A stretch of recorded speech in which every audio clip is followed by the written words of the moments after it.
Баршаңызға сәлем достар, менің каналыма қош келдіңіздер. Бүгін менің каналымда үй жағдайында фунчоза салатын дайындаймыз.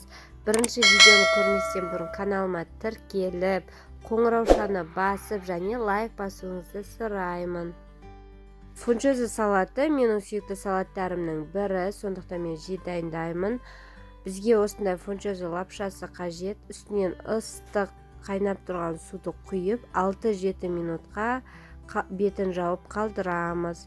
Теркадан, яғни ұзын корейский теркадан өткен сәбіз, тәтті бұрыш, чеснок және сиыр еті қажет.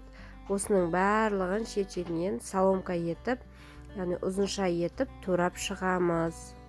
Сиыр етін міндетті түрде жақсылап жуып, оны да соломка қылып жіңішке етіп турап шығамыз.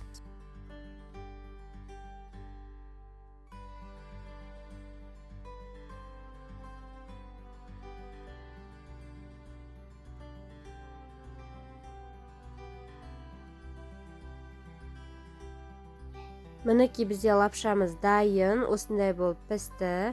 Егер ұзын болып жатса, кесіп тастауға да болады. Енді сковородкаға майымызды құйып, етімізді қуырып аламыз. Етіміз жақсылап пісуі қажет.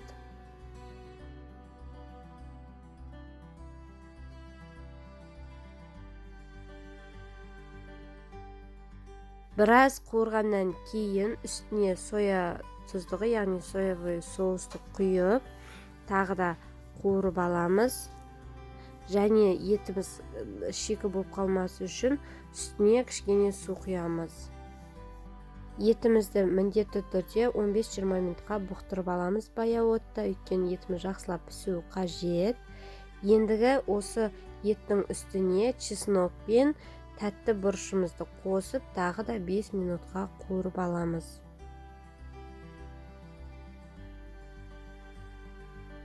Және де егер салатыңыздың майлы болғанын қаласаңыз, міндетті түрде сұйық май құйған кезде көбірек құйыңыздар. Біз өзіміз майлы болғанын қаламаймыз, сол себепті кішкене ғана құйдық. Енді лапшаның үстіне сәбіз, оның үстіне кристаллик, яғни тұзымызды салып, оның үстіне табада қуырылған етімізді, көкөністерімізді салып, жақсылап араластырып аламыз. Ешқандай да соус қоспай-ақ өте дәм жасауға болады. Каналыма тіркелуді және лайк басуды ұмытпаңыздар. Сіздермен болған Айжан Ерболатқызы. Менің каналымда басқа да өте оңай рецепттер көп.